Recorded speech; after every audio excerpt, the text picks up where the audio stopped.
We all set? We good to go? Indeed. Oh, fuck it. We're going. We'll do it live. Oh, fuck it. We'll do it live. Yeah, there we go. Yeah, that'll make everyone turn down their volume. I'm a raging white man.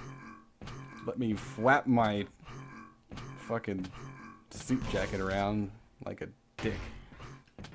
Yeah, I'm not a big Billow fan, folks. Sorry. I don't do stupid. Alright, that's a nice way to introduce a cast, right? Right. People look at me like, what are we watching? Oh my god. Alright, so this is going to be a little bit loosey-goosey tonight. I am Grease Scotsman, and you are about to watch King of the Hill. This is going to be round 31, folks. This is pretty crazy stuff. We've been doing this for well over 31 weeks because we've also thrown in, I believe, 6 all your base rounds now, or at least 5, probably 6.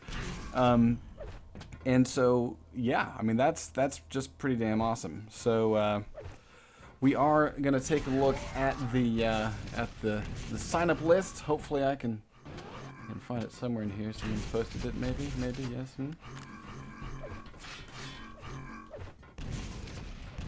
Okie dokie. So it looks like we're gonna do a little. We're gonna have to move Jones further down the list. Nitrogen is a good starter. I think we might do horse porn master. Okay, that guy wins right there. We're done for the night.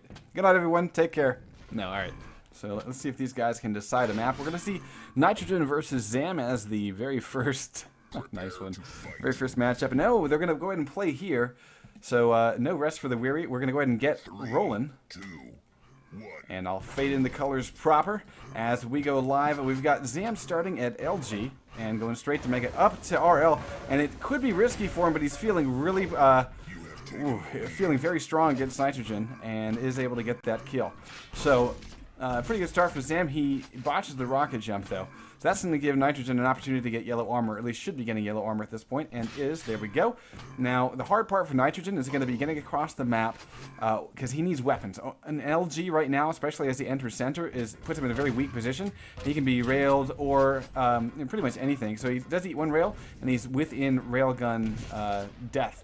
He, of course, cannot withstand 80 points of damage. Now he can as he picks up the red armor, but there's a nice railgun from Zam. And we're going to see if Zam's able to finish off the rails. Nice dodging from Nitrogen is going to keep him alive.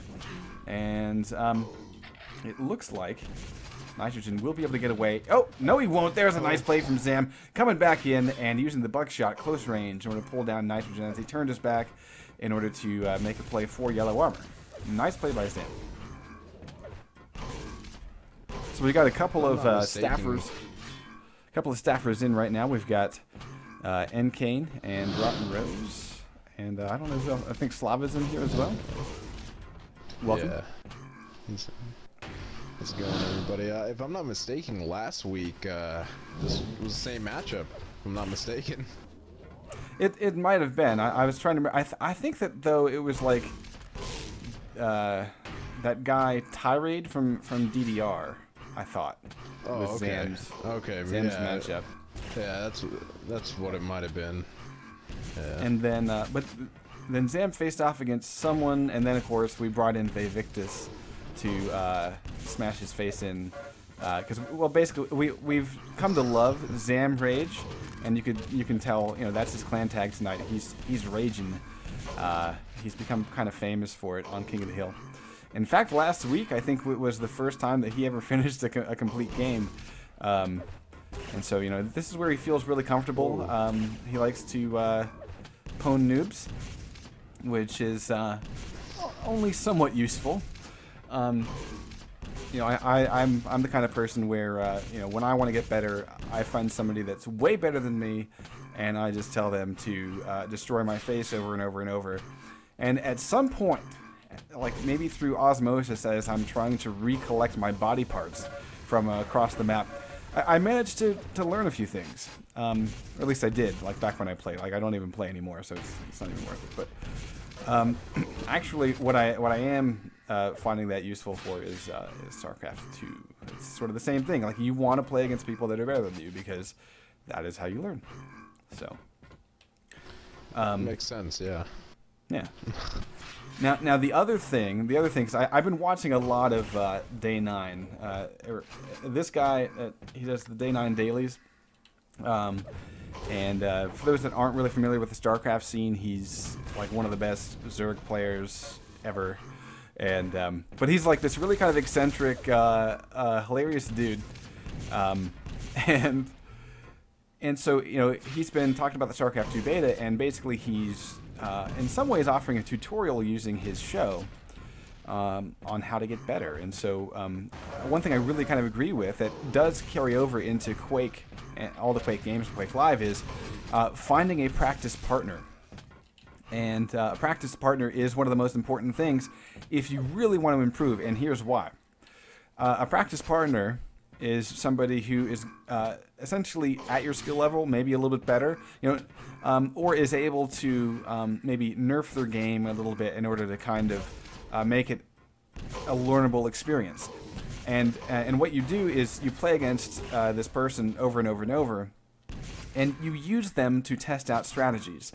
And so sometimes, you know, you might let them know what you want to do. So in the case of Quake Live, you might want to be like, I want to see if I can defend red armor as a fresh spawn with no with no armor. I'm basically going to be trying to get in on the red armor spawn with no armor, but I've got a railgun. Okay, so I want to practice that situation. Help me practice that situation. You know, and so basically you run scenarios together, and what that does is that lets you know what you can get away with. You know, another thing a practice partner is really good for is, you know, not only just obviously sparring, but then you have things like you know, learning, especially if you're just starting out. You want to learn the time it takes to go from, say, in this case, red armor to mega. What's the fastest route, and what are my sort of danger zones? Like, as I enter this room, where am I vulnerable? Okay, if I take this path, where am I vulnerable? Well, a practice partner can help you explore those possibilities. So we might see a handicap enable here from Zam. I'm not quite sure. But, because he's currently winning 13 to -1. That's why I'm talking so much about something other than this game.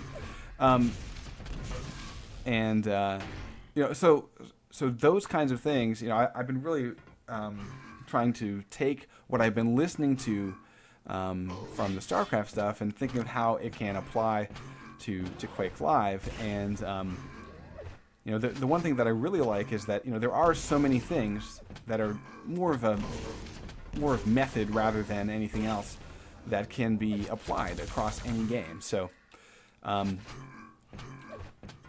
yeah, definitely, if you want to get better at Quake Live, find yourself a practice partner that can beat you, and just go at it. Hey. What's up? How's it going, Joe? Wow, it's a Fonzie convention. That feels Took straight. the words right out of my mouth. Huh? Huh? Yeah, okay. So what's going on? Well, we're seeing our very first matchup. It's Zam versus Nitrogen, and, well, Zam is doing his typical thing. He's being extremely happy when he can pwn some noobs. Nitrogen is the newer player, and is, you know, somebody I would definitely recommend. You know, find yourself a practice partner. Find somebody that can beat you, but who has the patience to, you know, kind of challenge. Challenge and run some strats with you. So we do see Zam has enabled handicap. His health went up to a top of 160. Sorry guys, too shaky ping today. Good luck next round. There we go. So yeah, it looks like Zam had probably a handicap of about 70 something. I don't know. A whole 2-3 seconds. Yeah, I know. But now, okay, this is one thing that I hope that Nitrogen listens to this cast, because this is something I really disagree with. You know, he's kind of just